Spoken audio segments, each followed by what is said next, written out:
चोरी जैसा धंधा नहीं गर मार ना हो तो, और जुए जैसा खेल नहीं गर हार ना हो, खीर जैसा भोजन नहीं बीमार ना हो तो, और पत्नी जैसा प्यार नहीं गर बदनार ना हो। भाई भाई में बड़ा पवित्र प्यार होता था, लेकिन परीक्षित जी कभी कभी बैठ जाता हूं मैं तो सोचता रहता हूं भगवान ये प्रेम कहां चला गया। आजकल देखा आप लोगों ने, पहले कितना प्रेम था हमारे बुजुर्गों में, हमारे भाइयों में जिंदगी कट जाती थी लेकिन कोई अलग नहीं होता था, न्यारा साझा नहीं होता था। लेकिन आज के भाइयों में परीक्षित जी कोई प्रेम नहीं रहा। शेर की झपट देखी ना हो तो देख ले बिलाई को, और दुश्मन अगर आपने देखा ना हो तो देख ले आज के सगे। अगर सबसे बड़ा दुश्मन कोई बना बैठा है तो परीक्षित जी भैया का दुश्मन बना बैठा है। कोर्ट में मुकदमा अगर चेक कराए जाए दरोगा जी, आप तो यही करते रहे, सबसे ज्यादा मुकदमा निकलेंगे तो भैया के ऊपर मुकदमा चला रहा। भाई की बात नहीं सुनना चाहता, भाई के पास नहीं बैठना चाहता, भाई की एक और देख नहीं सकता। कहां चला गया प्रेम, कहां चला गया वो परीक्षित जी वात्सल्य प्रेम कहां है। माफी चाहेंगे भक्तों, हम आप लोगों में इतनी बड़ी नफरत हो चुकी है, इतनी बड़ी घृणा हो चुकी है जो भाई के साथ बैठ नहीं पा रहा। मेरे भाइयों, मैं आप लोगों से निवेदन करना चाहूंगा, इस साउंड सर्विस के माध्यम से जो लोग हमें सुन रहे हैं, आपके गांव में भगवान की कथा हो रही है और भगवान की कथा सुनने के बाद अपने जीवन में उतारने की कोशिश करना। ये जीवन एक पानी के बलबूले के समान है, कोई पता नहीं है परीक्षित जी हमें आपको कब जाना पड़े। तो आप लोग भाइयों से कभी भाइयों से जुदा नहीं होना, भाइयों में प्रेम बढ़ाने की कोशिश करना, भाई को सलाह देने की कोशिश करना, भाइयों में फूट डालने की कोशिश नहीं करना। और याद रखना प्यारे भक्तों, जिस घर में भाई में झगड़े हो जाते हैं और उसमें अगर पड़ोसी सलाह देने लगे तो समझ लेना हमारा घर विनाश की ओर जा रहा है। अगर कोई पड़ोसी पंचायत में आ गया और भाइयों में झगड़ा है तो समझ लेना मेरा घर बर्बाद हो गया। क्योंकि एक भाई होता है, भैया मारे यदि भैया को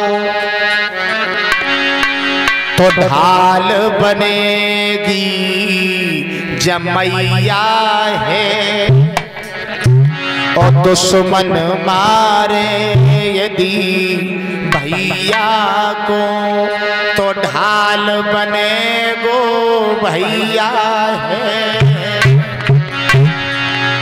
भाई होता है प्यारे, भाइयों से कभी दुश्मनी नहीं करना। आधी रोटी खा लेना, एक रोटी खा लेना, लेकिन कभी भाइयों के हिस्से को नहीं खाना, कभी भी नहीं खाना प्यारे। जिन लोगों ने अपने भैया के हिस्सा को खा लिया वो जिंदगी में कभी सुख के आंसू नहीं देख पाए, दुख के अलावा उन्हें कभी सुख नहीं मिला। प्यारे भक्तों, कहने का हमारा मतलब है कि जमीन, ये जायदाद, ये मकान, ये दुकान सब यहीं रह जाएगी। संसार में परीक्षित जी अगर इंसान के साथ जाता है तो अच्छे विचार जाते हैं, अच्छे कर्म जाते हैं। मरने के बाद अगर हमारे आपके लिए कोई आंसू बहाए तो समझ लेना ये इंसान बड़ा अच्छा व्यक्ति था। और मरने के लिए लोग गालियां दें तो इससे अच्छा तो हमसे अच्छा पशु है, जिंदगी भर पेट ही होता रहता है, मर जाता है। तो कहने का हमारा मतलब है थोड़ी सी बात समझने की ज्यादा जरूरत है। मेरे भाइयों, सभी लोगों से मैं निवेदन करना चाहूंगा, आप लोग प्रेम करने की कोशिश करना, क्योंकि प्रेम एक वो होता है, प्रेम की बात जमाने से निराली देखी, और प्रेम से फूलती फलती मैंने डाली देखी। प्रेम ही बैर की दीवार बना देता है और प्रेम पत्थर को भी भगवान बना देता है। जिन घर में परीक्षित जी प्रेम है उस घर में बड़ा आनंद है। मेरा मतलब है परीक्षित जी, दुनिया में झूठ अनेकों ही पर जटा झूठ समझूठी नहीं।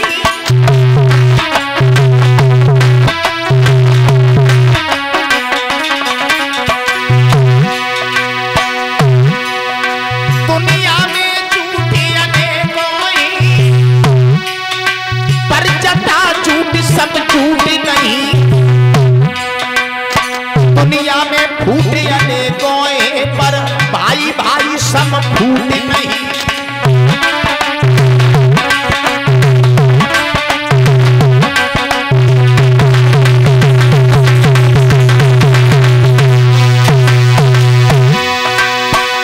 जरा गौर करें सभी लोग,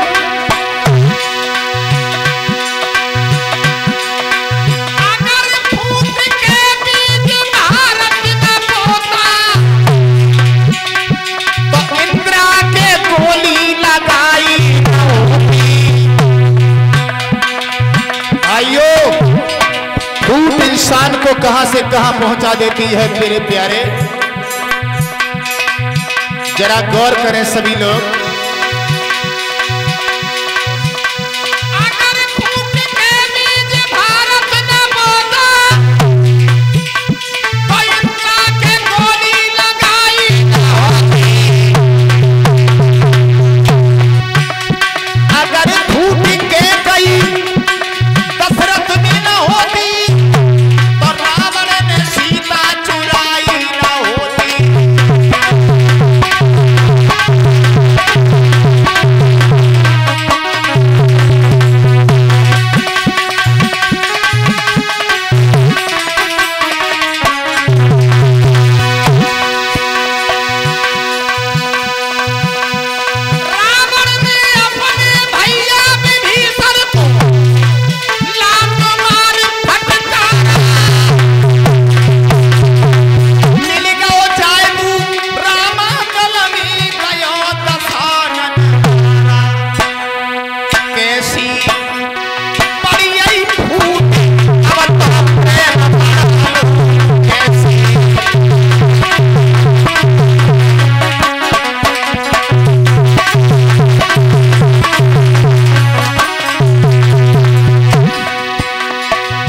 परीक्षित जी, जिस घर में फूट हो जाती है तो फूट बढ़ाने की कोशिश न करें, प्रेम करने की कोशिश करें।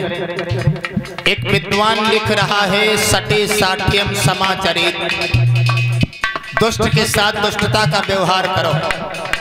माफी चाहेंगे, विद्वानों ने कल्पना तो कर दी लेकिन थोड़ा विचार नहीं किया। यानी दुष्ट के साथ दुष्टता का व्यवहार करो। ना ना ना, तुम्हारे कोई तमाचा मारे, तुम इसके गोली मार दो तो लड़ाई शांत हो जाएगी क्या? नहीं होगी ना। खून से लिसा हुआ कपड़ा कभी खून से साफ नहीं होता। नमक के साथ कभी नमक नहीं खाया जाता। प्यारे, मेरा मतलब है विद्वान लिख तो बैठे लेकिन कल्पना है।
कहने का हमारा मतलब है परीक्षित जी, इस कलयुग में हमें आपको प्रेम की बड़ी जरूरत है। सभी भक्तगण प्रेम करने की कोशिश करें, प्रेम बढ़ाने की कोशिश करें।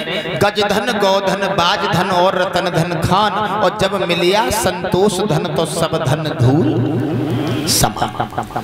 परीक्षित जी, संतोष रूपी धन अपनाने की कोशिश करें और सभी लोग बड़े प्रेम से जीवन को यापन करें। ये हमारा आपका धर्म है। नारद बाबा ने एक दिन नारायण से सवाल किया था कि हे भगवान, हमें एक बात बताओ। कौन सी बात? एक दिन में तुम कितनी बार हंसते हो? तो नारायण बोले, एक दिन में हम 2 बार हंसते हैं। मतलब? बोले हाँ, एक दिन में 2 बार हंसते हैं। बोले कब कब हंसते हो? बोले एक बार तो मैं तब हंसता हूं जब दुनिया में कोई मर जाता है। नारद बोले भगवान कोई मर जाता है तुम्हें हंसी आती है? बोले हाँ, संसार में जितने बालक हैं, जितनी आत्माएं हैं, वो सब हमारी हैं। बच्चा मेरे पास में आता है तो मुझे बहुत बड़ी प्रसन्नता होती है। बोले दूसरी बार कब हंसते हो? बोले दूसरी बार हम तब हंसते हैं जब पृथ्वी मैया हंसा करती है। नारद बोले भगवान पृथ्वी माँ भी हंसती है? बोले हाँ। बोले कब हंसती है? तो नारद से नारायण ने कहा पृथ्वी माँ तब हंसती है जब एक खेत की मेड़ पर दो भाई खड़े हैं। एक कहता है ये जमीन मेरी है, दूसरा कहता है तेरी नहीं मेरी है। वो कहता हम तुझे जिंदा नहीं छोड़ेंगे, वो कहता हम तुझे जिंदा नहीं छोड़ेंगे। दोनों की जब लड़ाई हो जाती है वो कहता है ये मेरी है, ये मेरी है। तो पृथ्वी मैया कहती है मूर्खों में किसी की नहीं हूं, तुम जैसे ना जाने कितने आए हो कितने हम में चले गए। अब विचार लगाओ परिचय जी कितने आए, हम आप थे तब भी ये पृथ्वी यही है, हमारे बुजुर्ग थे तब भी यही है, बुजुर्ग के बुजुर्ग थे तब भी यही थी। मेरा मतलब है कितने आए कोई पता नहीं कितने आए। अरे हमारी आपकी बात छोड़ो कि चले गए नंबरदार रुक ना पाए ठेकेदार, बड़ी बड़ी रियासत के जमींदार चले गए।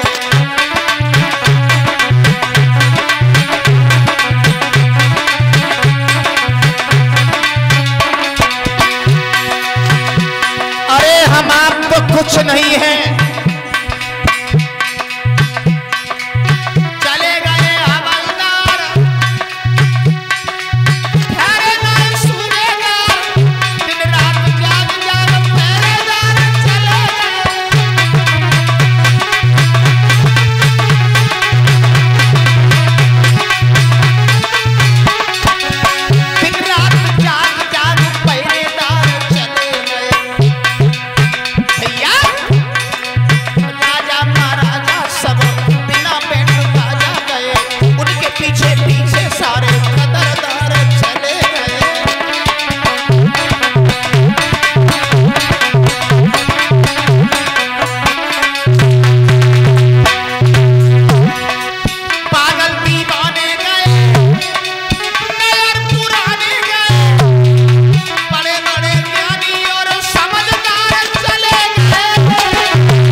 खुशी गए सारे के सारे तू नातेदार चले गए।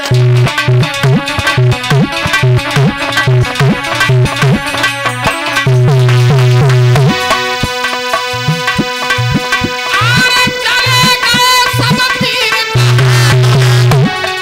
जा दुनिया से चले गए।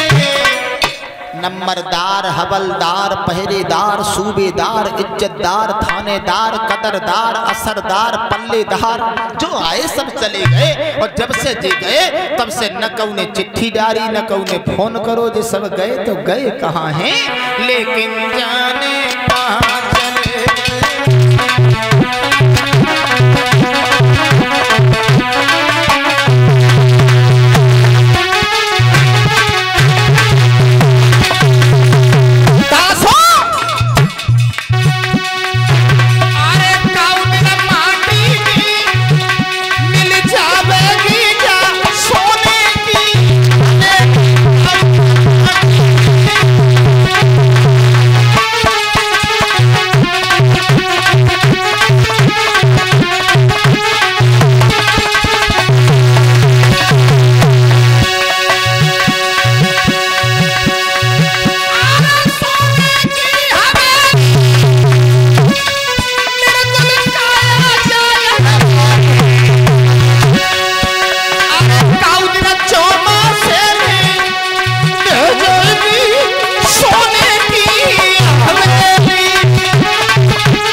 प्यारे भक्तों, जिसका जन्म निश्चित है उसका मरण भी निश्चित है। ज्यादा समय न लेते हुए, क्योंकि समय ज्यादा कम है और कथाएं ज्यादा है, आइए परीक्षित जी प्रहलाद को मारने के लिए हिरण्यकश्यपु ने लोहिया खम्भ गर्म करवाया था और प्रहलाद से कहा था, प्रहलाद पिताजी अब हम ये देखते हैं कि तेरा भगवान है तो है कहां? अगर तेरा भगवान होगा तो तुझे बचाने के लिए अवश्य। प्रहलाद बोले, पिताजी मेरा भगवान हर जगह है, हर जगह। लोहिया खम्भ परीक्षित जी जब लाल हो गया तो हिरण्यकश्यपु ने प्रहलाद से कहा है कि चल इस खम्भ से भेंट। प्रहलाद ने जैसे ही लाल खम्भ को देखा तो आंखों से अस्त्र की धारा निकल आई। भगवान कहां हो? इस खम्भ से हम कैसे भेंटेंगे? परीक्षित जी मेरे परम पिता परमात्मा ने चींटी का रूप बना लिया और उसी लाल खम्भे पर परीक्षित जी चींटी बनकर के भगवान रेंगने लगे। प्रहलाद घबराओ नहीं, हम तुम्हारे साथ हैं। प्रहलाद ने चींटी को देखा तो सोचने लगे, जब चींटी नहीं जली तो हमारा भगवान कुछ नहीं होगा। जैसे ही खम्भ से भेंटने को चले, परीक्षित जी खम्भ फटा और नरसिंह भगवान प्रकट हो गए। बोलिए नरसिंह भगवान की। हिरण्यकश्यपु को परीक्षित जी उठा करके गोदी में रख करके देहरी पर रख लिया। राक्षस बोला, तुम कौन हो? भगवान बोले, हम तेरे बाप। क्या कहा?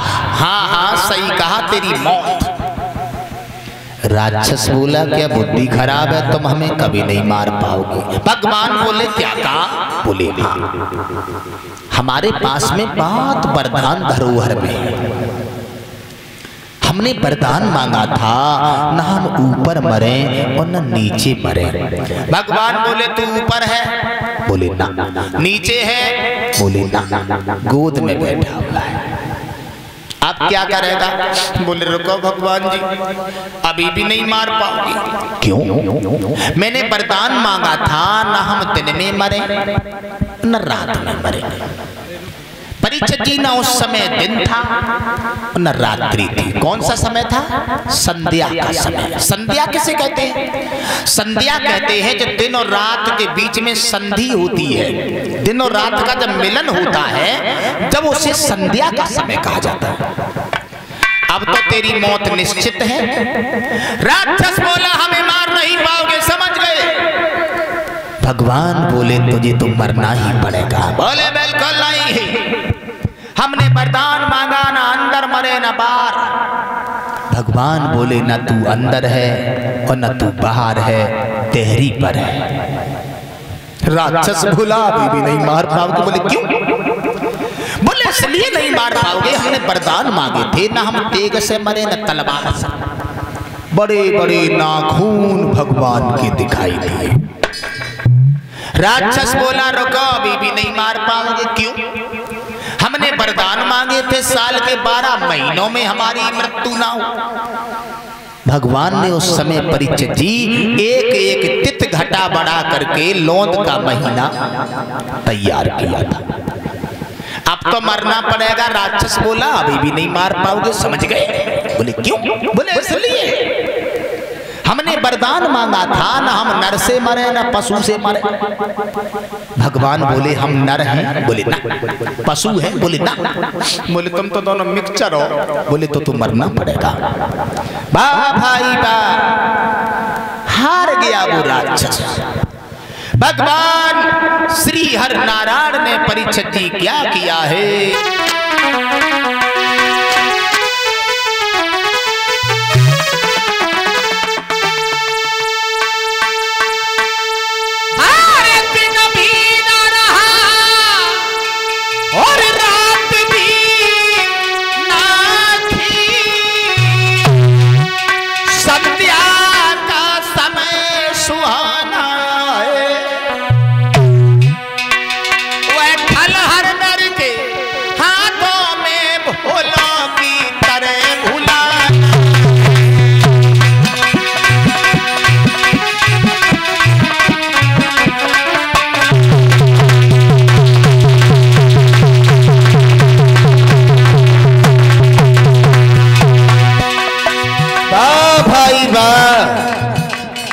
न दिन था परीक्षित जी, न रात्रि थी, संध्या का समय था। वो राक्षस जंगल में फंस गया भगवान के। आवाज लगाई, अब तेरी मृत्यु निश्चित है। और एक कमीन, तूने मेरे भक्त को बड़ा परेशान किया रे।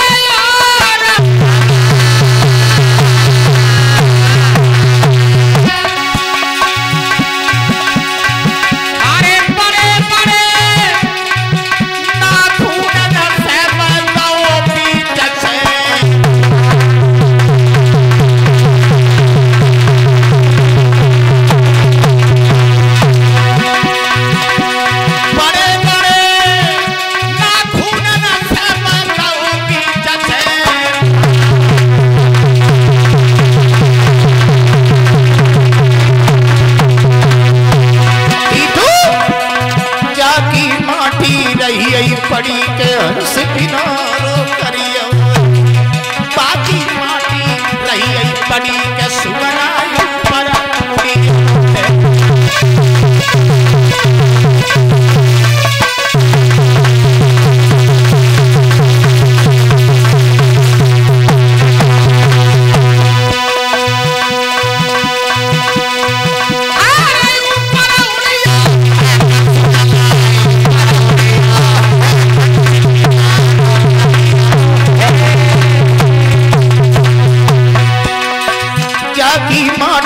रही पड़ी के सुनाई पर उड़िया